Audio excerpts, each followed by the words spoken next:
Hello everyone, welcome to Civil Masters. Today we will see the estimation and costing's ninth lecture, which is valuation. आता valuation म्हणजे काय? Valuation which is nothing but the determining the value of the property, that is the valuation. आता याचा MPSC मध्ये significance काय आहे ते आपल्याला सर्वात महत्त्वाचं आहे. तर MPSC मध्ये तुम्ही जर पाहिलं तर कमीत कमी 2 क्वेश्चन तरी फिक्स येतात व्हॅल्युएशन्सवर आणि एकदम सिंपल टॉपिक आहे आणि मोस्ट वेटेड टॉपिक आहे MPSCसाठी. तर त्यामुळे आपण हा स्टडी करायचा आहे आणि व्हॅल्युएशन जर तुम्ही जर SSC JEEचं जरी प्रिपरेशन करत असाल तरीही त्यासाठी पण हा खूप इम्पॉर्टंट टॉपिक आहे. Okay, now we will start with the lecture. आपले जी ब्रिज इंजिनिअरिंगचे MPSC mains as well as previous year questions आहेत जे आतापर्यंत आलेले आहेत त्याची मी पूर्ण विथ सोल्युशन कवर केलेलं आहे आणि मॉक टेस्ट ती पण आपण कवर केलेली आहे. तर त्या दोन्ही प्लेलिस्ट मी खाली डिस्क्रिप्शन बॉक्समध्ये टाकतो, तर ते तुम्ही चेक करा. Now what is valuation? Valuation means the technique of estimating or determining the fair price or value of the property. Means what? Determining the value of the property. Confusion होऊ शकतं की cost आणि व्हॅल्यूमध्ये. हे बघा slight difference आहे. Cost काय असते? Original cost of construction. आणि व्हॅल्यू काय आहे? Present value. सध्याची त्या प्रॉपर्टीची व्हॅल्यू किती आहे त्याला आपण व्हॅल्यू म्हणतो. कन्फ्यूज होऊ नका. कॉस्ट म्हणजे काय? त्या कन्स्ट्रक्शनची ओरिजिनल कॉस्ट किती होती, म्हणजे कितीमध्ये आपण ते कन्स्ट्रक्शन केलेलं आहे, किती प्राईजमध्ये. आणि व्हॅल्यू म्हणजे जर आपण एक कन्स्ट्रक्शन 10 वर्षापूर्वी केलेलं आहे, ओके, आणि सध्याच्या 2020ला त्याची त्या प्रॉपर्टीची व्हॅल्यू किती आहे तर त्याला आपण व्हॅल्यू म्हणतो. ओके, तर हा डिफरन्स आहे कॉस्ट आणि व्हॅल्यूमध्ये. व्हॅल्यू म्हणजे काय? Present value of construction and which may be higher or lower than the cost. Okay, आता ते व्हॅल्यू इन्क्रीज होईल का डिक्रीज होईल ते तुमच्या प्लेसवर डिपेंड करेल, तुमच्या लोकेशनवर डिपेंड करेल. Okay, it doesn't matter. आपल्याला फक्त काय पाहिजे? व्हॅल्यू. व्हॅल्यू म्हणजे काय? सध्याची जी व्हॅल्यू आहे त्या प्रॉपर्टीची त्याला आपण व्हॅल्यू म्हणतो. आणि कॉस्ट म्हणजे त्या कन्स्ट्रक्शन करताना किती कॉस्ट लागली ती original cost of the construction म्हणजे कॉस्ट. ओके, आता व्हॅल्यू आहे त्याला आपण सेलेबल व्हॅल्यू पण म्हणतो. ओके, आता आपण व्हॅल्युएशन कशाला करतो? आपण प्रॉपर्टीची व्हॅल्यू कशासाठी काढतो? जर आपल्याला बाय किंवा सेल करायची असेल प्रॉपर्टी, आपल्याला जर बाय किंवा सेल करायची असेल एखादी प्रॉपर्टी तर आपण त्याची व्हॅल्यू काढतो. टॅक्सेशनसाठी लागते. Rent taxation 6 to 10% of the valuation. किती असतं rent taxation? 6 to 10% of the valuation. Security of loans और मॉर्टगेज. सपोज तुमचं एक घर आहे किंवा लेट सपोज तुमचं शेत आहे, ओके, आणि तुम्हाला एक बिझनेस करायचा आहे काहीतरी, मग त्यासाठी तुम्ही एक लोन कर्ज काढलं. तर तुम्ही जेव्हा बँकेकडे जाता बँक तुम्हाला कर्ज देते, पण बँक कर्ज देते बट अगेन्स्ट द तुमच्या शेताच्या अगेन्स्ट, म्हणजे शेतावर ते तुम्हाला कर्ज देते. मग त्यावेळेस बँक काय चेक करते? सध्याची त्याची प्रॉपर्टी, सध्याची त्या शेताची व्हॅल्यू किती आहे. ओके, तर त्यासाठी आपल्याला व्हॅल्युएशन रिक्वायर्ड आहे. नेक्स्ट आहे कंपल्सरी ॲक्विजिशन. इन्शुरन्ससाठी लागतं, बेटरमेंट चार्जेससाठी लागतं, स्पिक्युलेशनसाठी लागतं. हे आहे पर्पज. पर्पज काय काय? बाईंग. आपल्याला एखादी प्रॉपर्टी विकत घ्यायची असेल किंवा तुमचं जी असलेली प्रॉपर्टी ती सेल करायची असेल, किंवा टॅक्सेशन किंवा रेंट टॅक्सेशन किती असतं ते 6 to 10% of the total valuation, किंवा लोन घ्यायचं असेल, किंवा compulsory acquisition and the insurance, betterment charges and the speculations. Okay, आता काही टर्म्स आहेत दॅट वी विल सी आता नोटमध्ये. Gross income. ग्रॉस इन्कम काय असतं? ग्रॉस इन्कम म्हणजे total income plus outgoings, operational and collection charges. आता टोटल इन्कम तर आपल्याला कळते, पण हे आउटगोईंग्स काय आहे? ओके, हे आउटगोईंग्स काय आहे? आउटगोईंग्स काय असतं? Outgoings which is nothing but the आपल्याला किती एक्सपेन्सेस रिक्वायर्ड आहेत to maintain the revenue of the building. बिल्डिंगचं रेव्हेन्यू मेंटेन करण्यासाठी किती एक्सपेन्सेस रिक्वायर्ड आहेत त्याला आपण आउटगोईंग्स म्हणतो.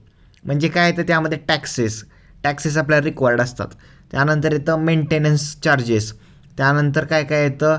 त्यानंतर येतं लॉस ऑन रेंट येतं. म्हणजे अशा भरपूर गोष्टी आहेत. सिंकिंग फंड येतं. आता सिंकिंग फंड काय आहे ते पण आपण बघूया. पण आपल्याला आपली जी बिल्डिंगचे जे रेव्हेन्यू आहे ते मेंटेन करण्यासाठी जे चार्जेस लागतात, एक्सपेन्सेस लागतात, त्याला आपण आउटगोईंग्स म्हणतो. मग त्यामुळे ग्रॉस इन्कम काय असतं? Gross income equal to total income plus outgoings, operational and collection charges. Okay. Next is the net income or net return. आता नेट इन्कम म्हणजे काय? ग्रॉस इन्कममधून आउटगोईंग्स मायनस करायचे. ओके, तर त्याला आपण नेट इन्कम म्हणतो. सिम्पल टर्म्स आहेत. आता आपण बघूया की व्हॉट इज आउटगोईंग. आत्ताच मी तुम्हाला सांगितलं होती की आउटगोईंग म्हणजे काय असतं. Outgoings these are the expenses which are required to incur to maintain the revenue of the building. These are required to maintain the revenue of the building. त्याला आपण आउटगोईंग्स म्हणतो. आता असे कोणकोणते आउटगोईंग्स आहेत? Taxes, repairs, maintenance and collection charges, sinking fund and loss on rent. Taxes, आपला taxes required आहेत revenue बिल्डिंगचा मेंटेन करण्यासाठी. त्यामध्ये कोणकोणते टॅक्सेस असतात? म्युनिसिपल टॅक्स असतो, वेल्थ टॅक्स असतो, प्रॉपर्टी टॅक्स असतं.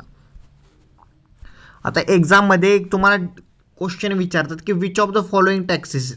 आता हे 3 टॅक्सेस तुम्ही लक्षात ठेवायचे आहेत. अजून एक ते ऑप्शन देतात सेल्स टॅक्स. काय देतात? Sales tax. तर सेल्स टॅक्स हा आउटगोईंगमध्ये येत नाही, लक्षात ठेवा. Sales tax is not included in the outgoing.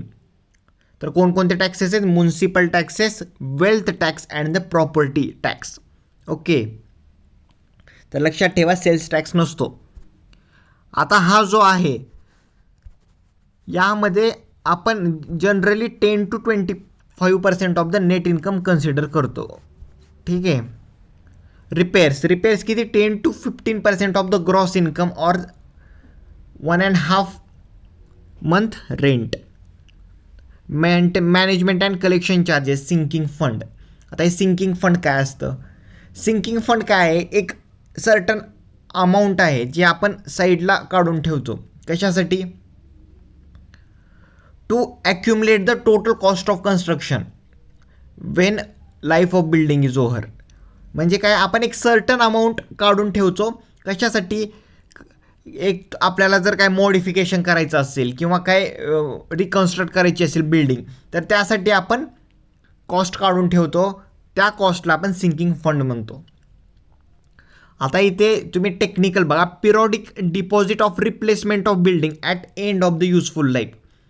म्हणजे जेव्हा त्या बिल्डिंगची जी लाईफ आहे ती संपलेली असते तेव्हा एक आपण सर्टन अमाऊंट रिप्लेसमेंटसाठी काढून ठेवतो. त्याच कॉस्टला आपण सिंकिंग फंड म्हणतो. लक्षात घ्या, इम्पॉर्टंट टर्म आहे सिंकिंग फंड आणि ॲन्युटी. ते तुमची गफलत होऊ शकते. सिंकिंग फंड काय असतं? सिंकिंग फंड असते एक सर्टन अमाऊंट आपण काढून ठेवतो. कशासाठी? For the replacement of building when life of building is over. Okay, तर त्या अमाऊंटला आपण सिंकिंग फंड म्हणतो. आणि ही जी अमाऊंट आहे ती आपल्याला निश्चितच रेव्हेन्यू मेंटेन करण्यासाठी लागते बिल्डिंगची. तर त्यामुळे आपण हे आउटगोईंगमध्ये पण कन्सिडर करतो. अँड नेक्स्ट आहे लॉस ऑन रेंट. ठीक आहे. तर आउटगोईंग काय असतं? Outgoing these are the expenses which are required to maintain the revenue. Revenue maintain करण्यासाठी जी एक्सपेन्सेस असतात त्याला आपण आउटगोईंग्स म्हणतो. त्यामध्ये असतात टॅक्सेस. टॅक्सेसमध्ये एक लक्षात ठेवायचं, सेल्स टॅक्स येत नाही, म्युनिसिपल येतं, प्रॉपर्टी येतं आणि वेल्थ येतं. ते किती असतं? 10 to 25% of the net income. Repairs काय असतं? रिपेअर्स आपल्याला रिपेअर्स लागतात. आपल्याला जर रेव्हेन्यू जर जनरेट करायचा असेल, मेंटेन करायचा असेल त्या बिल्डिंगचा, तर आपल्याला रिपेअर्स पण करावे लागतील. तर ते किती असतं? 10 to 15% of the gross income और 1.5 month rent. Management and collection charges, sinking fund and loss on rent. ठीक आहे. These parameters which are included in the outgoings. आता next we will see the types of value. आता हे सगळ्यात महत्त्वाचं आहे, तुम्ही पार्टच करून टाका. टाइप्स ऑफ व्हॅल्यू सगळ्यात महत्त्वाचा टॉपिक आहे व्हॅल्युएशनमधला. आपण टाइप्स ऑफ व्हॅल्यूमध्ये डिटेल्ड पाहूया, कारण ह्या व्हॅल्यूज तुम्हाला समजणं खूप महत्त्वाचं आहे. समजून घ्या, पाठ करू नका. मी तर असं सजेस्ट करेल, समजून पाठ करा. ठीक आहे. तर आता पहिली व्हॅल्यू आहे तुमची, पहिली व्हॅल्यू आहे स्क्रॅप व्हॅल्यू. स्क्रॅप व्हॅल्यू काय असते? आता लेट सपोज एक बिल्डिंग आहे. ओके, आपली एक बिल्डिंग आहे. त्या बिल्डिंगची लाईफ ओव्हर झालेली आहे. ओके, आणि आपण त्याचं पूर्ण डिसमेंटल्ड केलेलं आहे. डिसमेंटल्ड म्हणजे पूर्ण तुकडे तुकडे केलेले आहेत. तर त्या मटेरियलची value of dismantled material at the end of the utility period that is called as the scrap value. म्हणजे ते आता स्क्रॅपच झालेलं आहे. लक्षात घ्या, एक बिल्डिंग आहे त्याची लाईफ आहे ना ती पूर्ण संपलेली आहे. आपण मग ते मटेरियल आहे ते डिसमेंटल्ड केलेले आहेत. तर त्या डिसमेंटल्ड मटेरियलची कॉस्ट व्हॅल्यू जी असते त्यालाच आपण स्क्रॅप व्हॅल्यू म्हणतो. ठीक आहे. तर ती कॉस्ट किती असते, त्याचं प्रोव्हिजन आहे 10% of the construction of the building. आता ही स्क्रॅप व्हॅल्यू जी असते it may be positive, negative और इट मे बी झिरो. हे झिरो पण असू शकते, हे पण इम्पॉर्टंट आहे. ठीक आहे. काय असते स्क्रॅप व्हॅल्यू? स्क्रॅप व्हॅल्यू म्हणजे एक बिल्डिंग आहे आपली, तर त्या बिल्डिंगची आपण जेव्हा त्याचे मटेरियल डिसमॅन्टल्ड करतो त्या डिसमॅन्टल्ड मटेरियलची व्हॅल्यू म्हणजे स्क्रॅप व्हॅल्यू. ओके. आता नेक्स्ट व्हॅल्यू आहे सॅल्वेज व्हॅल्यू, एंड व्हॅल्यू और रिसेल व्हॅल्यू. आता या बिल्डिंगची लाईफ ओव्हर हो झालेली आहे, तर value at the end of the utility period without being dismantled त्याला सॅल्वेज व्हॅल्यू म्हणतात. लक्षात घ्या, एक बिल्डिंग आहे, बिल्डिंगची काय करतो आपण, त्याची लेट सपोज त्याची लाईफ ओव्हर झालेली आहे. ओके. डिसमेंटल करायच्या अगोदर जी कॉस्ट आहे, जी व्हॅल्यू आहे त्याला आपण सॅल्वेज व्हॅल्यू, एंड व्हॅल्यू और रिसेल व्हॅल्यू म्हणतो. ठीक आहे. आणि नंतर आपण त्याचं डिसमॅन्टल्ड केलं तर त्या डिसमॅन्टल्ड मटेरियलची जी व्हॅल्यू आहे त्याला आपण स्क्रॅप व्हॅल्यू म्हणतो. डिसमॅन्टल्ड केलं म्हणजे आता ते स्क्रॅपच झालेलं आहे, म्हणजे ते स्क्रॅप व्हॅल्यू झाली. ओके. म्हणजे एवढाच डिफरन्स आहे की डिसमेंटल्ड करायच्या अगोदरची व्हॅल्यू आणि डिसमेंटल्ड झाल्यावरची व्हॅल्यू. करायच्या अगोदरची व्हॅल्यू कोणती आहे? Salvage value. आणि केल्यानंतरची व्हॅल्यू कोणती आहे? Scrap value. ठीक आहे. नेक्स्ट आहे मार्केट व्हॅल्यू. आता लेट सपोज एक तुमचा प्लॉट आहे, लेट सपोज हा प्लॉट आहे. ओके. हा प्लॉट आहे आणि तुम्ही गेला मार्केटमध्ये, हा प्लॉट तुम्हाला विकायचा आहे. आता मग त्या मार्केटमध्ये एक सर्टन व्हॅल्यू असेल त्या प्लॉटची, तर त्या व्हॅल्यूला आपण मार्केट व्हॅल्यू म्हणतो. म्हणजे amount which is obtained at any market if put for the sale. आता तुम्हाला एक प्लॉट आहे, तो प्लॉट विकायचा आहे. तुम्ही जर एखाद्या मार्केटमध्ये गेल्यावर एक मार्केटमध्ये सर्टन व्हॅल्यू असणार त्या प्लॉटची, तर त्या व्हॅल्यूलाच आपण मार्केट व्हॅल्यू म्हणतो. सिम्पल आहे डेफिनेशन, एकदम नावासोबत तुम्ही स्टिक राहा. मार्केट व्हॅल्यू म्हणजे मार्केटमध्ये किती व्हॅल्यू आहे त्याला आपण मार्केट व्हॅल्यू म्हणतो. स्क्रॅप म्हणजे डिसमेंटल्ड केल्यावर म्हणजे स्क्रॅप झाल्यावर किती व्हॅल्यू आहे त्याला स्क्रॅप व्हॅल्यू.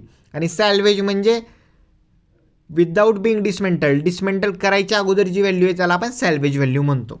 एकदम सिम्पल आहे. नेक्स्ट आहे बुक व्हॅल्यू. बुक व्हॅल्यू काय? Which is the value of the property based on purchase value and depreciation. आता परचेस व्हॅल्यू तर आपल्याला माहिती आहे, पण डिप्रिसिएशन काय असतं हे बघा. डिप्रिसिएशन म्हणजे काय असतं? डिप्रिसिएशन म्हणजे लॉस ऑफ द प्रॉपर्टी. कशामुळे? Due to the structural deterioration such as decay, किंवा डीकेमुळं, किंवा विअर अँड टिअरमुळं, किंवा ऑब्सेलेन्समुळं जे प्रॉपर्टीचे व्हॅल्यू कमी होते तर त्याला आपण डिप्रिसिएशन म्हणतो. ओके. कशामुळं होते? डीकेमुळं, किंवा यूज केल्यामुळं, किंवा अजून कशामुळे होते? यूज केल्यामुळे, विअर अँड टिअरमुळं. तर या गोष्टीमुळे जी प्रॉपर्टीची व्हॅल्यू कमी होते, loss of value of property, that is called as the depreciation. मग आपण बुक व्हॅल्यू कसं कॅल्क्युलेट करतो? आपण परचेस व्हॅल्यू आणि डिप्रिसिएशन या दोघांचा यूज करून आपण बुक व्हॅल्यू कॅल्क्युलेट करतो. तर बुक व्हॅल्यूचा एक फॉर्म्युला आहे, original cost of particular year minus depreciation up to previous year. Okay. As ते book value original cost of particular year म्हणजे तुम्हाला ज्या इयरसाठी बुक व्हॅल्यू काढायची आहे, minus depreciation up to previous year. Depreciation let suppose तुम्हाला N इयरची काढायची आहे, तर डिप्रिसिएशन N-1 इयरची. ओके. त्याच्या प्रिव्हियस इयरपर्यंत डिप्रिसिएशन घ्यायचं आणि ओरिजिनल कॉस्ट त्या पर्टिक्युलर इयरसाठी, त्याला आपण बुक व्हॅल्यू म्हणतो. आणि book value decreases year to year. आणि निश्चितच आहे ना, it will decrease because it will decrease because of this term.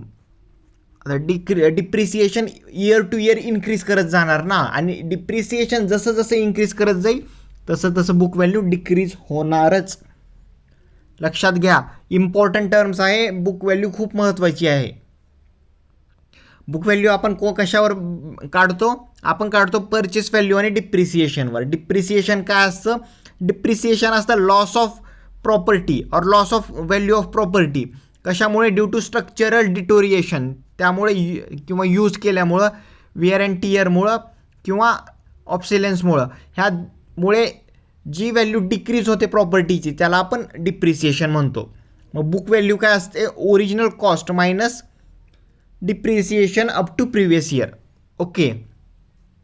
आणि आपल्याला माहिती आहे आपण जसं जसं इयर पुढे जात जाऊ तसं तसं डिप्रिसिएशन इन्क्रीज होणार, आणि डिप्रिसिएशन इन्क्रीज झाल्यामुळे काय होईल? बुक व्हॅल्यू डिक्रीज होईल. ठीक आहे. आता नेक्स्ट आहे रेटिएबल व्हॅल्यू. आता हे काय असतं? Net annual letting value of a property which is obtained after deducting amount of yearly values from gross income. हे which is nothing but the net income असतं. काय असतं? हे नेट इन्कम असतं. आता तुम्ही इथं नेट इन्कमचा फॉर्म्युला पाहिला असेल. काय असतं? Gross income minus out going. हे पण तेच आहे. रेटिएबल व्हॅल्यू काय असते? Net annual letting value of the property which is obtained after deducting the amount of yearly values from gross income. Okay. तर त्याला आपण रेटिएबल व्हॅल्यू म्हणतो. नेक्स्ट आहे सेंटिमेंटल व्हॅल्यू. आता सेंटिमेंटल व्हॅल्यू काय असतं? एखाद्याचे सेंटिमेंट्स यूज करून त्या प्रॉपर्टीचा जो भाव आहे ती त्यापेक्षा जास्त भावाला विकली तर त्याला आपण सेंटिमेंटल व्हॅल्यू म्हणतो. लेट सपोज हा एक प्लॉट आहे. ओके. आता हा प्लॉट आहे ए पर्सनचा आणि हा प्लॉट घ्यायचा आहे बी पर्सनला. खूप नीड आहे, खूप गरज आहे त्याच्या प्लॉटची. ओके. आणि ए प्लॉटला म्हणजे त्याचा काय असं फरक पडणार नाही त्यांना जरी प्लॉट विकला तरी, पण बीला खूप गरज आहे आणि एला कळालं की त्याला खूप गरज आहे आणि तो घ्यायचाच त्याला प्लॉट, कारण त्याला तिथेच घर बांधायचं. ओके. तर मग एला बाकीच्या सोर्सेसकडून कळालं की बीला खूप गरज आहे. ओके. तर मग काय केलं? ह्या प्लॉटचा मार्केट भाव होता एक्स. मग एला कळालं की बीला खूप गरज आहे, म्हणजे एला माहीत होतं की आपण कितीही भाव सांगितला तरी बी घेणारच. मग एनं किती सांगितलं? त्याचा x+2 सांगितला. ठीक आहे. म्हणजे त्याची ॲक्च्युअल प्राईस होती एक्स, पण ह्यानं सांगितलं x+2 आणि बीनं तो x+2ला घेतला. म्हणजे काय केला? एनं काय केलं? बीच्या सेंटिमेंटचा उपयोग केला, त्याच्या इमोशन्सचा उपयोग केला. ठीक आहे. एनं काय केलं? बीच्या इमोशन्सचा उपयोग करून जी ॲक्च्युअल मार्केट व्हॅल्यू होती त्यापेक्षा जास्त व्हॅल्यूला तो प्लॉट विकला. त्याला आपण सेंटिमेंटल व्हॅल्यू म्हणतो. त्यामुळे काय होतं? Which फेचेस more money from the market.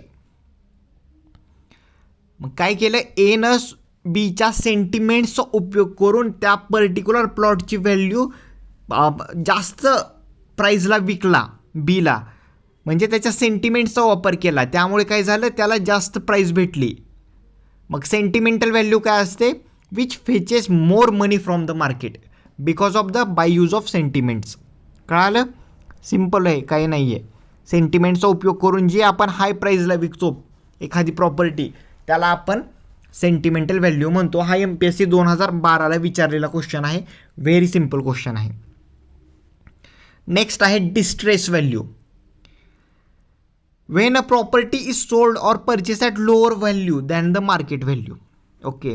आता लेट सपोज अजून एक सिनॅरिओ घेऊया. हा प्लॉट आहे. ओके. आपण PQ घेऊया. मग AB घेतलं होतं, आपण PQ घेऊया.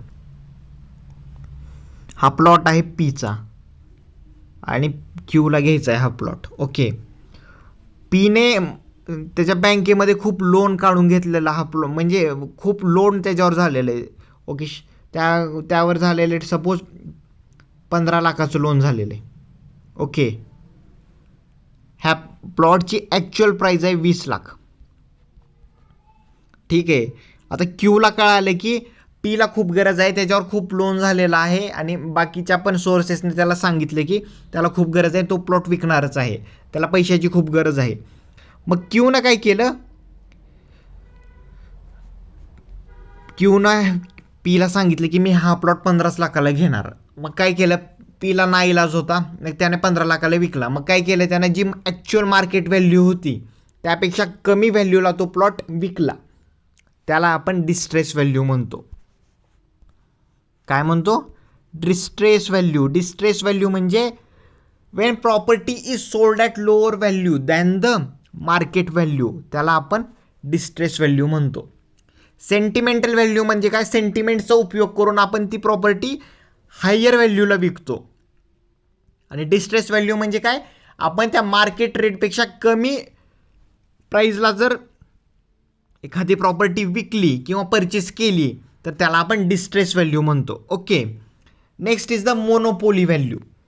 The value of something in which the monopoly is involved. आता मोनोपोली जिथे इन्वॉल्ड असते त्या प्रॉपर्टीला आपण, त्या व्हॅल्यूला आपण मोनोपोली व्हॅल्यू म्हणतो, which is the fancy demand by vendor. Next is the capitalised value. आता कॅपिटलाइज्ड व्हॅल्यू म्हणजे काय, amount of money whose annual interest at highest prevailing rate of interest will be equal to the net income from the property. म्हणजे annual इंटरेस्टवर जी प्रॉपर्टीची किंमत आहे which will be equal to the net income, त्या प्रॉपर्टीला आपण capitalised value म्हणतो, त्या व्हॅल्यूला. मग कॅपिटलाइज्ड व्हॅल्यूचा फॉर्म्युला काय आहे, year purchase multiply by net income. Year purchase काय असतं, 100/1, सॉरी 100/I. आय म्हणजे काय, rate of interest multiply by net income. हा खूप महत्त्वाचा आहे, MPSCला विचारलेला आहे. MPSC 2012, 16, 19 3 वर्षासाठी क्वेश्चन विचारलेला आहे. काय असते capitalised value, 100/I multiply by net income. आणि 100/I काय असतं, इयर परचेस. ओके. आता जर आपलं इंटरेस्ट, रेट ऑफ इंटरेस्ट जर वाढलं तर काय होईल, कॅपिटलाइज्ड व्हॅल्यू डिक्रीज होईल. कारण आपल्याला माहिती आहे CV is inversely proportional to 1/I. लक्षात घ्या, इम्पॉर्टंट आहे हे. हा फॉर्म्युला खूप महत्त्वाचा आहे. कॅपिटलाइज्ड व्हॅल्यू काय असते, year purchase multiply by net income. Year purchase काय, 100/I multiply by net income. I काय असते, रेट ऑफ इंटरेस्ट. आता सगळ्यांना क्वेश्चन येऊ शकतो की जे आय आपण पुट करतो क्वेश्चनमध्ये ते आपण पॉईंटमध्ये पुट करायचं का आपण पर्सेंटेजमध्ये पुट करायचं, म्हणजे डेसिमलमध्ये पुट करायचं का पर्सेंटेजमध्ये. तर हे बघा, आपण इथे पुट करणार आय पर्सेंटेजमध्ये. म्हणजे आता आपल्याला क्वेश्चनमध्ये दिली असेल आयची व्हॅल्यू 8%, तर आपण हे डायरेक्ट 8 उचलायचं आणि इथं पुट करायचं. ठीक आहे. नाहीतर काय काय विद्यार्थी काय करतात, 8% म्हणून 0.08 पुट करतात, तर हे चुकीचं आहे. हे पर्सेंटेजमध्ये पुट करायचं. 8% असेल तर डायरेक्ट 8 पुट करायचं. ठीक आहे. तर परत एकदा सांगतो, कॅपिटलाइज्ड व्हॅल्यू काय आहे, which is the amount of money at the highest prevailing rate of interest which is equal to the net income from the property, त्याला आपण कॅपिटलाइज्ड व्हॅल्यू म्हणतो. म्हणजे year purchase multiply by net income. Next आहे, आता आपण year purchase पाहिलं होतं. What is year purchase. Year purchase means the a certain amount of capital whose annuity of ₹1 at a certain rate of interest that can be received. म्हणजे एक certain amount of capital आहे जे ₹1 आपल्याला एका certain इंटरेस्टला भेटतं, त्याला आपण year purchase म्हणतो. तर इयर परचेसचा फॉर्म्युला काय आहे, 100/I. नेक्स्ट आहे ऑप्सिलन्स. आता ऑप्सिलन्स काय असतं, the value of the property which becoming less by out of date in style or in structural design. हे बघा, दोन वेगवेगळ्या टर्म्स आहेत. एक तर ही ऑप्सिलन्स एक झाली अँड एक डिप्रिसिएशन. ह्यामध्ये तुम्हाला कन्फ्युजन होऊ शकतं. ऑप्सिलन्स काय आहे, ते दोन्हीमध्ये पण प्रॉपर्टीची व्हॅल्यू लेस होत जाते, पण कशामुळे होते ते महत्त्वाचे. हिचं out of date in style and structural डिझाईनमुळे होते. जे ॲक्च्युअल जो डिझाईन आहे म्हणजे फंक्शनल जे डिझाईन आहे त्यामुळे प्रॉपर्टीची व्हॅल्यू कमी होत जाते. ओके. हे बघा घ्या, हे फंक्शनल आणि ते फिजिकल आहे. हे फंक्शनल डिटोरिएशन होतं आणि त्यामुळे ह्याला फंक्शनल डिप्रिसिएशन म्हणतात आणि त्याला फिजिकल डिप्रिसिएशन म्हणतात.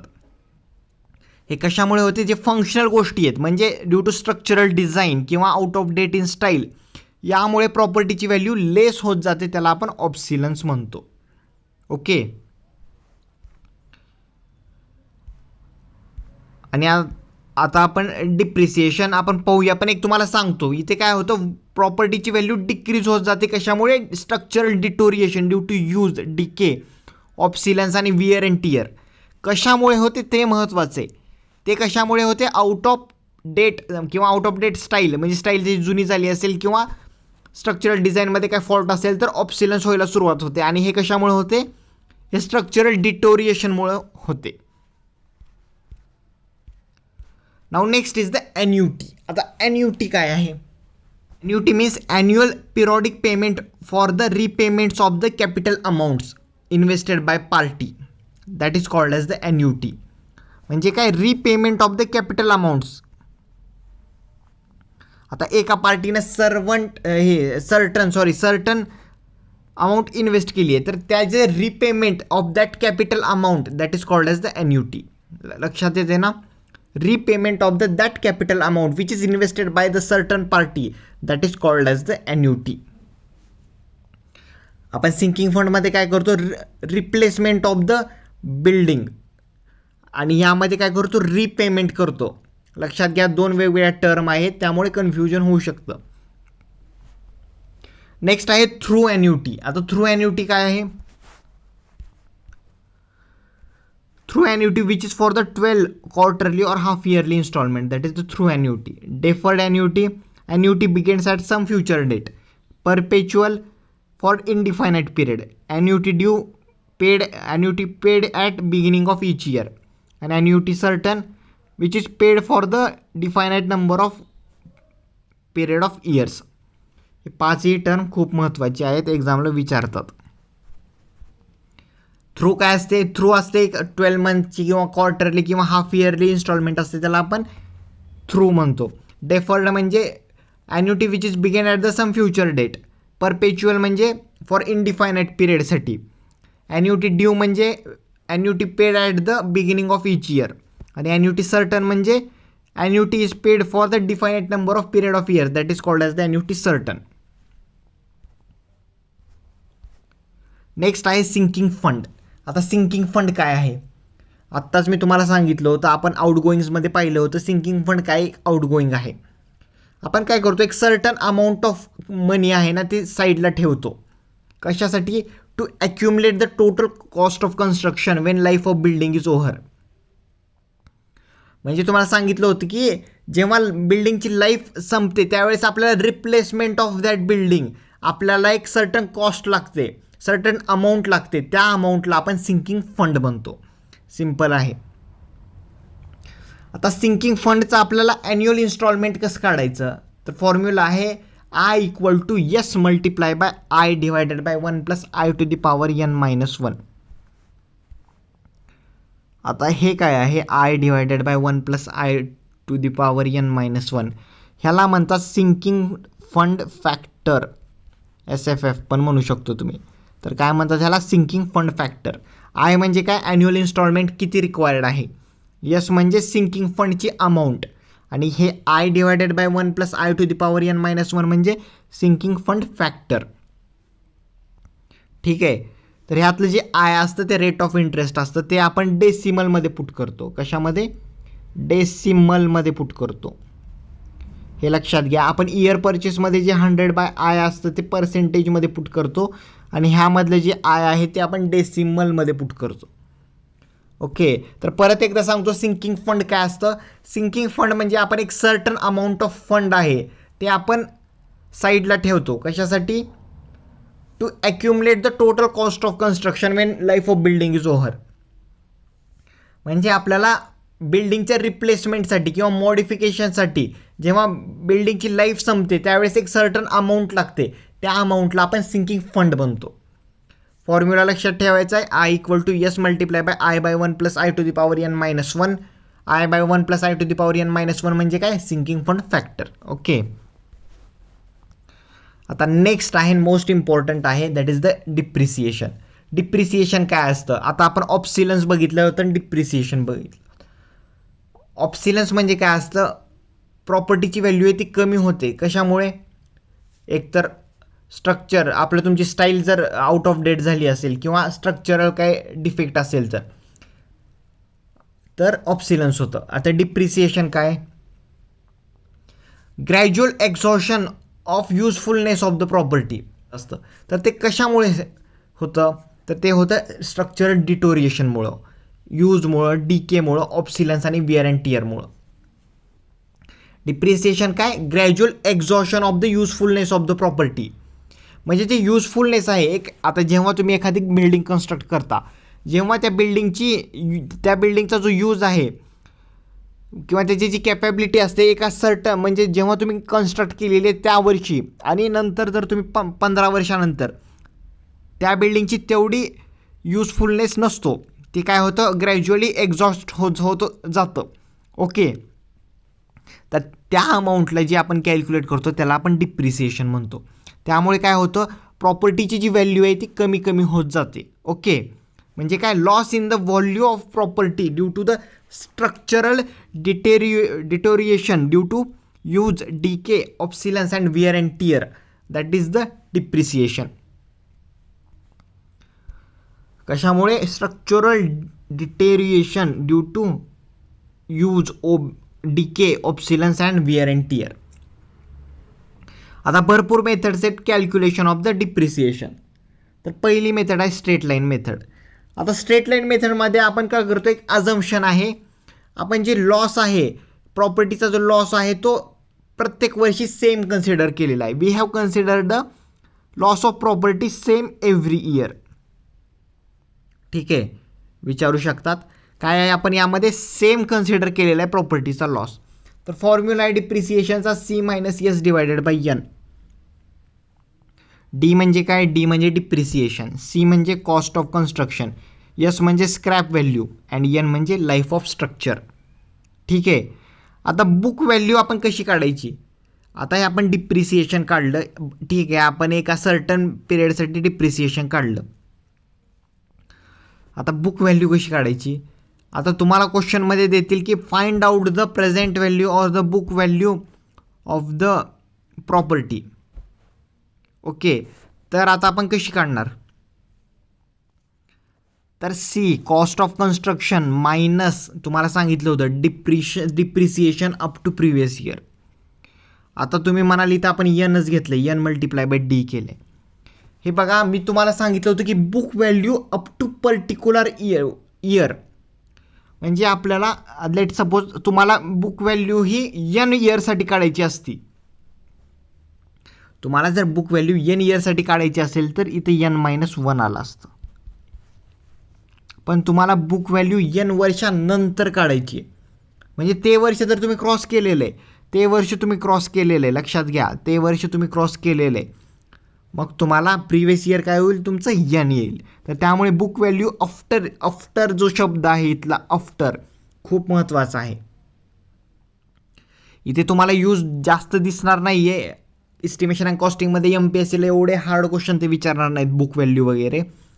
पण तुम्ही UPSC इंजिनिअरिंग सर्व्हिसेसमध्ये तुम्हाला कन्स्ट्रक्शन CPM पर्टचा जो पार्ट आहे त्यामधला शेवटचा इक्विपमेंट्सचा पार्ट, त्यामध्ये इकॉनॉमीचा जो पार्ट आहे त्यामध्ये ह्या मेथड्स आहेत. त्यामध्ये तुम्ही ESCचे प्रिव्हियस इयर क्वेश्चन बघा, त्यामध्ये ह्या स्लाईट चेंजेसमुळं आफ्टर आणि बिफोर किंवा ॲट N इयर्स या चेंजेसमुळं आन्सर चुकू शकतं.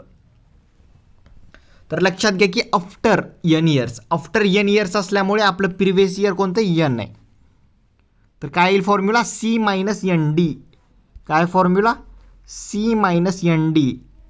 ठीक आहे, तर book value after N year equal to C - ND. आता त्यातलं C आहे कॉस्ट ऑफ कन्स्ट्रक्शन, S आहे स्क्रॅप व्हॅल्यू आणि N आहे लाईफ ऑफ स्ट्रक्चर. MPSC 2013ला एकदा विचारला होता क्वेश्चन.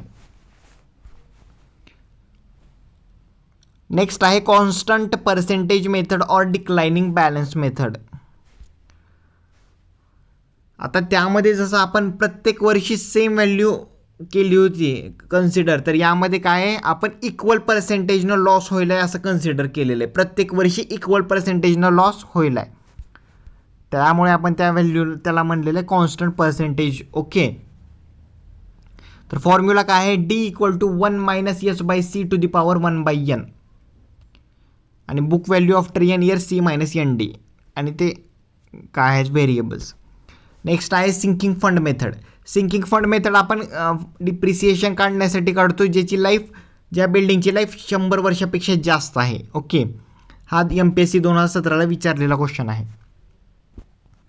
नेक्स्ट आहे quantity survey method. Quantity survey method जे एक्सपिरियन्स्ड व्हॅल्यूअर आहेत तीच ही मेथड वापरतात. तर कोणकोणत्या 4 मेथड आहेत, straight line method, constant percentage और declining balance method, sinking fund method और quantity survey method. Straight line मेथडमध्ये काय आहे, लॉस आहे तो आपण दरवर्षी इक्वल ॲज्युम केला आहे. कॉन्स्टंट पर्सेंटेजमध्ये काय केलेलं आहे, आपण इक्वल पर्सेंटेजनं लॉस होईल आहे असं दरवर्षी आपण ॲज्युम केलेलं आहे. आणि सिंकिंग फंड मेथड 100 वर्षापेक्षा ज्याचं लाईफ जास्त आहे त्यासाठी आपण सिंकिंग फंड मेथड वापरतो, आणि क्वांटिटी सर्वे मेथड हे एक्सपिरियन्स्ड व्हॅल्यूअर वापरतात. Next is the methods of valuation. आता मेथड्स ऑफ व्हॅल्युएशन हा पण क्वेश्चन एकदा विचारलेला आहे MPSC 13ला वगैरे. तर कोणकोणत्या मेथड्स आहेत, यामध्ये मेथड्स आपल्याला लक्षात राहणं महत्त्वाचं आहे. Rental method of valuation, valuation based on cost, valuation based on profit, direct comparison with capital value, depreciation method and development method of valuation. Okay, तर या सगळ्या व्हॅल्यू आपल्याला लक्षात राहणं महत्त्वाचं आहे. या सगळ्या व्हॅल्यू सगळ्या महत्त्वाच्या आहेत मेथड्स, कारण एकदा विचारलं होतं, 4 ऑप्शन दिले ते 1, 2, 3 आणि चौथा ऑप्शन होता. पहिला ऑप्शन होता रेंटल, दुसरा ऑप्शन होता डिप्रिसिएशन मेथड, आणि तिसरा होता व्हॅल्युएशन बेस्ड ऑन कॉस्ट, आणि चौथा होता ऑल ऑफ अबव. तर आन्सर होतं ऑल ऑफ अबव. ठीक आहे, तर त्यामुळे तुम्हाला ह्या मेथड्स ऑफ व्हॅल्युएशन माहीत असणं आवश्यक आहेत. कोणकोणत्या मेथड्स आहेत, 6 मेथड्स आहेत. पहिली आहे रेंटल मेथड, नंतर based on cost, based on profit, direct comparison, development method आणि डिप्रिसिएशन मेथड. ओके, आता सिंकिंग फंड फॅक्टर काय असतं, I/1+I⁴ हा इम्पॉर्टंट क्वेश्चन आहे. हा जरी तुम्हाला इथे इस्टिमेशन आणि कॉस्टिंगमध्ये जरी यूज नाही झाला तरी तुम्हाला CPM पर्टचा जो इकॉनॉमीचा पार्ट आहे इंजिनिअरिंग सर्व्हिसेसमध्ये म्हणतोय, MPSCमध्ये जनरली विचारणार नाहीत, पण इंजिनिअरिंग सर्व्हिसेसमध्ये UPSCमध्ये विचारतात. SFF काय असतं, सिंकिंग फंड फॅक्टर असतं I/1+I⁴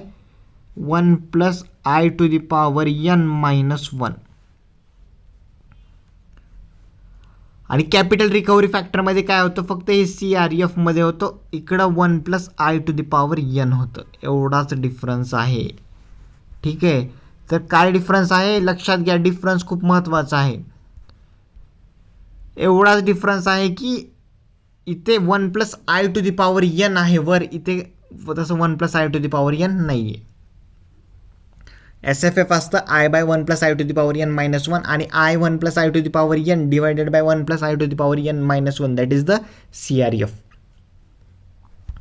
ठीक आहे, तर हे असं आपलं सिंपल लेक्चर झालेलं आहे आपलं, आणि एकदम पॉवरफुल लेक्चर आहे. आणि मला वाटत नाही यामधला तुम्हाला कोणताही थेरॉटिकल क्वेश्चन किंवा ॲनालिटिकल क्वेश्चन तुम्हाला येणार नाही, बट स्टील मी रिवाइज करून घेतो.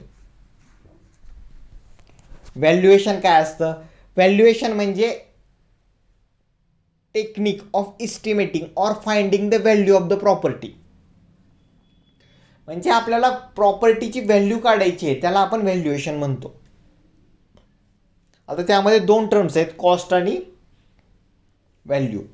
कॉस्ट काय असते, आता लेट सपोज एक तुम्ही स्वतःची तुमची बिल्डिंग कन्स्ट्रक्ट केलेली आहे 2010ला, आणि आता सध्या चालू आहे 2020ला. 2020ला त्या बिल्डिंगची व्हॅल्यू किती आहे त्याला आपण व्हॅल्यू म्हणतो, आणि 2010ला जेव्हा बिल्डिंग कन्स्ट्रक्ट केली होती त्यावेळेस त्या कॉस्ट किती होती त्याला आपण कॉस्ट म्हणतो. व्हॅल्यूला आपण सेलेबल व्हॅल्यू पण म्हणतो, आणि ती व्हॅल्यू मे बी हाय, कॉस्टपेक्षा जास्त असू शकते किंवा कमी असू शकते, विच डिपेंड्स अपॉन द तुमचं प्लेस कुठं आहे किंवा तुमचा एरिया कोणता आहे त्यावर डिपेंड होऊ शकते, किंवा तुमचं जे मोड ऑफ ट्रान्सपोर्टेशनच्या कोणत्या जवळ आहे का लांब आहे, रस्त्याच्या जवळ आहे का लांब आहे, त्यावर ते भरपूर पॅरामीटरवर डिपेंड राहते. नेक्स्ट आहे पर्पज. आता आपण व्हॅल्युएशन कशासाठी करतो?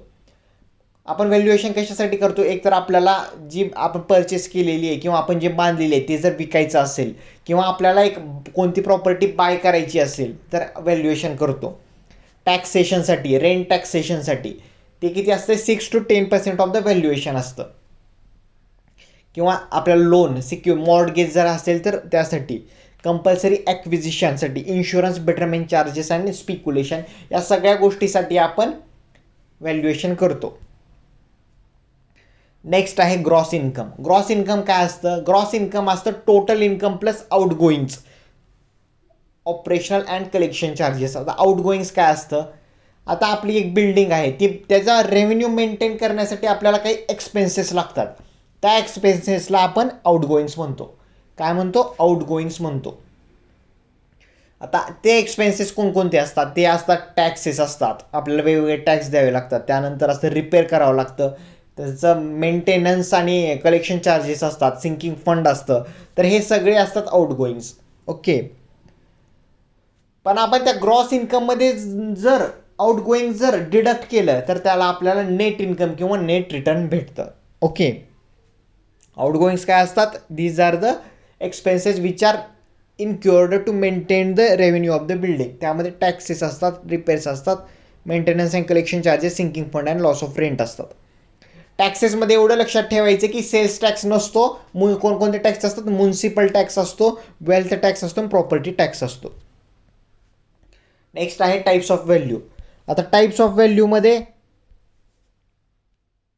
वेगवेगळ्या डिफरंट व्हॅल्यू आहेत. आता स्क्रॅप व्हॅल्यू. स्क्रॅप व्हॅल्यू म्हणजे काय? लेट सपोज एक बिल्डिंग आहे तुमची, तुमच्या बिल्डिंगची लाईफ संपत आलेली आहे, म्हणजे संपलेलीच आहे, आणि मग काय केलं ते त्याचं डिसमॅन्टल्ड केलं आहे, म्हणजे त्याचं पूर्ण स्क्रॅपमध्ये कन्वर्ट केलं, आणि त्या व्हॅल्यू ऑफ डिसमॅन्टल्ड मटेरियल्सची व्हॅल्यू म्हणजेच आपण स्क्रॅप व्हॅल्यू म्हणतो. ती किती असते? 10% of the construction of the building.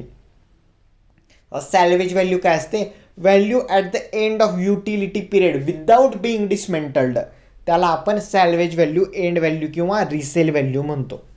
Market value म्हणजे लेट सपोज तुम्हाला एक प्लॉट आहे, तो प्लॉट तुम्हाला मार्केटमध्ये विकायचे, तर त्या प्लॉटची जी व्हॅल्यू आहे त्याला आपण मार्केट व्हॅल्यू म्हणतो. नेक्स्ट आहे बुक व्हॅल्यू. बुक व्हॅल्यू जी आहे ती आपण based on the purchase value and depreciation यानं करतो. बुक व्हॅल्यू म्हणजे काय? Original cost of construction minus necessary depreciation. Depreciation म्हणजे काय? आता प्रॉपर्टीची जी व्हॅल्यू आहे ती दिवसेंदिवस डिक्रीज होत जाते. कशामुळे? त्याच्या यूजमुळे, त्याचं डिके झाल्यामुळे, किंवा त्याचं विअर अँड टिअर झाल्यामुळे. ओके. मग ते आपण जर ओरिजिनल कॉस्टमधून जर डिडक्ट केलं तर आपल्याला बुक व्हॅल्यू भेटते. आणि डिप्रिसिएशन हे दिवसेंदिवस त्या प्रॉपर्टीचं इन्क्रीजच होणार आहे, त्यामुळे बुक व्हॅल्यू पण दिवसेंदिवस डिक्रीज होईल. Rateable value. आता रेटिएबल व्हॅल्यू म्हणजे काय? Which is nothing but the net income. Okay. Net इन्कममध्ये काय असतं? आपण ग्रॉस इन्कममधून आउटगोईंग्स मायनस करतो. तसं इथं which is obtained after deducting the amount of yearly income from the gross income, that is called as the rateable value. Next आहे sentimental value. Sentimental म्हणजे एखाद्याच्या सेंटिमेंट्सचा यूज करून एखाद्या प्लॉटची प्राईस त्यापेक्षा जास्त प्राईजनं जर विकला किंवा परचेस केला तर त्याला आपण सेंटिमेंटल व्हॅल्यू म्हणतो. ओके. म्हणजे एखाद्याच्या सेंटिमेंट्स किंवा त्याच्या भावनांचा किंवा त्याच्या इमोशन्सचा उपयोग करून जर प्रॉपर्टी जास्त किमतीला विकली तर त्याला आपण सेंटिमेंटल व्हॅल्यू म्हणतो. सेंटिमेंटल व्हॅल्यूमुळे आपल्याला जास्त प्राईस भेटते मार्केटमध्ये, which is not recommended. Distress value. Distress value म्हणजे काय? एखादी प्रॉपर्टी आपण विकली किंवा परचेस केली लोअर व्हॅल्यू, मार्केट व्हॅल्यूपेक्षा कमी प्राईजला जर विकत घेतली किंवा विकली तर त्याला आपण डिस्ट्रेस व्हॅल्यू म्हणतो. मोनोपोली. मोनोपोली म्हणजे the value of something in which, ज्यामध्ये मोनोपोली इन्वॉल्ड आहे त्याला आपण मोनोपोली व्हॅल्यू म्हणतो. नेक्स्ट आहे कॅपिटलाइज्ड व्हॅल्यू. कॅपिटलाइज्ड व्हॅल्यू म्हणजे काय? Which is the year purchase multiply by net income. Year purchase काय असतं? 100 divided by I multiply by net income. I कशामध्ये पाहिजे? आय पर्सेंटेजमध्ये पाहिजे. जसं जसं रेट ऑफ इंटरेस्ट इन्क्रीज होत जाईल तसं तसं कॅपिटलाइज्ड व्हॅल्यू डिक्रीज होत जाईल. नेक्स्ट आहे इयर परचेस. आता इयर परचेस काय असतं, एक सर्टन अमाऊंट ऑफ कॅपिटल ज्याची ॲन्युटी 1 रुपये आहे at certain rate of interest which can be received, त्याला आपण इयर परचेस म्हणतो. काय असतं year purchase, 100 divided by I. I कशामध्ये, पर्सेंटेजमध्ये. Next is the obsolescence. Obsolescence म्हणजे काय, ऑप्सिलन्स आणि डिप्रिसिएशन जवळपास सिमिलर टर्म आहे, पण यामध्ये काय होतं, ऑप्सिलन्समध्ये property, value of property decrease होत जाते, त्यामध्ये पण डिक्रीज होत जाते. पण कशामुळे होते, यामुळे होते out of date in style आणि स्ट्रक्चरल डिझाईनमध्ये काय जर फॉल्ट असेल तर डिक्रीज होत जाते, त्याला ऑप्सिलन्स म्हणतो. आणि डिप्रिसिएशनमध्ये काय होतं, due to wear and tear and due to the use. Next आहे ॲन्युटी. ॲन्युटी म्हणजे काय, ॲन्युटी म्हणजे periodic payment for the repayment of the capital investment or amount which is invested by a certain party, त्याला आपण annuity म्हणतो. त्यामध्ये पण वेगवेगळे प्रकार आहेत that we have seen. Next is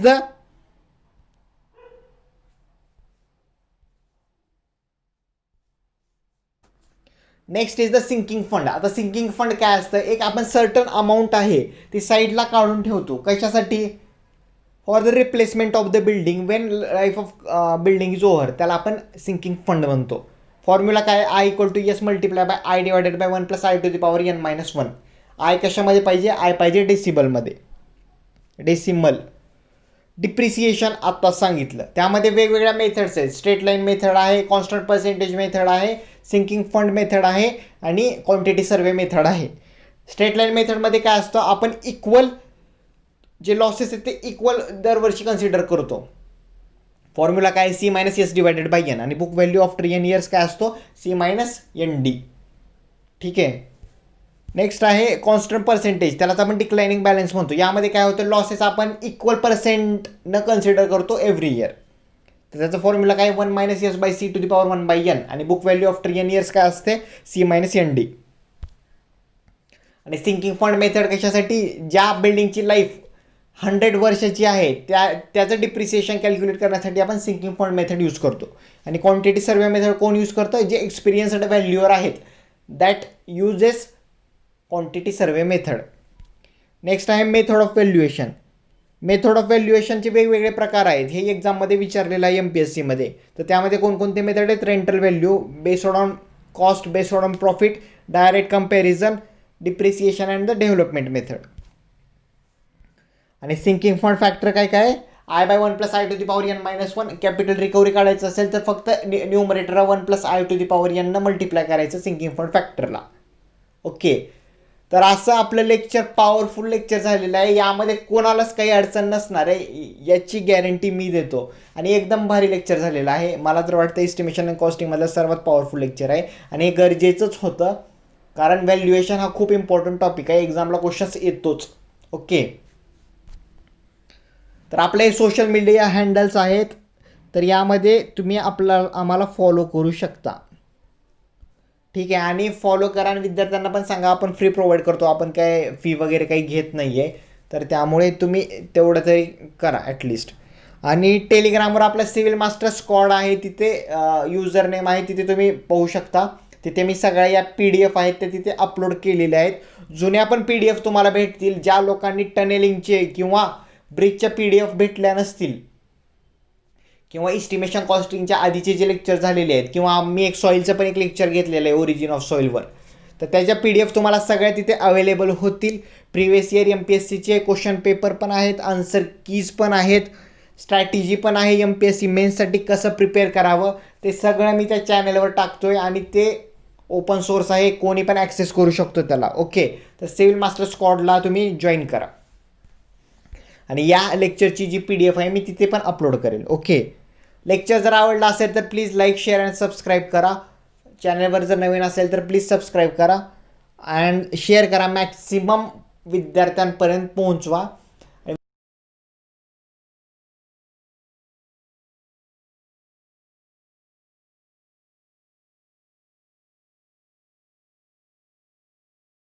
आणि प्लीज मला फीडबॅक द्या की आपले लेक्चर कसे चालू आहे. तुम्हाला जर क्वालिटी वाटत असेल तर सांगा, जर नसेल तर ते पण तसं पण सांगा, आपण पण त्यामध्ये थोडं इम्प्रूव्हमेंट करूया. ओके, सध्या रिसोर्सेस अवेलेबल नाही आहेत, त्यामुळे मी ह्या लेक्चर हे PPT थ्रू वगैरे घेतोय आणि सध्या एकच व्यक्ती आहे, मी एकटाच आहे, माझी कोणती टीम नाही आहे, मी एकटाच सगळं करतोय. बट स्टील जर काही तुम्हाला वाटत असेल तर सांगा, आणि मी तुम्हाला गॅरंटी देतो माझ्या अनुभवानुसार तरी याच्या व्यतिरिक्त एक्झाममध्ये काही येणार नाही आहे. आणि आपण मॉक टेस्ट पण घेतोय. हा सब्जेक्ट झाल्यानंतर इस्टिमेशन अँड कॉस्टिंग झाल्यानंतर त्याची पण मॉक टेस्ट घेऊया. व्यवस्थित अभ्यास करत राहा. Okay, now we will see in the next lecture. Next लेक्चरमध्ये आपण बघूया व्हॅल्युएशनचा उरलेला पार्ट, मॉर्टगेज बघूया. मॉर्टगेज काय असतं, किंवा आपण आता जे डिप्रिसिएशनचे जे मेथड्स बघितल्या त्यावरचा एखाद दुसरा क्वेश्चन्स बघूया, कारण ते विचारण्याचे रेअर चान्सेस आहेत, बट स्टील विचारू शकतात. त्यावर एखादा दुसरा क्वेश्चन बघूया. नंतर मॉर्टगेज बघूया, इजमेंट काय असतं बघूया, लीज होल्ड प्रॉपर्टी काय, फ्री होल्ड प्रॉपर्टी काय असते, ते सगळे बघूया. आणि त्यानंतर थोडे मिसेलनियस जरा पॉईंट आहेत जे थोडे आपले सुरुवातीला राहिले असतील, ते पण मी त्यामध्ये इन्क्लूड करतो. ओके, तर अशा प्रकारे आपलं पुढच्या लेक्चरमध्ये व्हॅल्युएशन कंप्लीट होईल. आणि त्यानंतर last point that is the contracts and tenders. त्यानंतर आपला हा पूर्ण सब्जेक्ट कंप्लीट होईल. Okay, now we will see in the next lecture.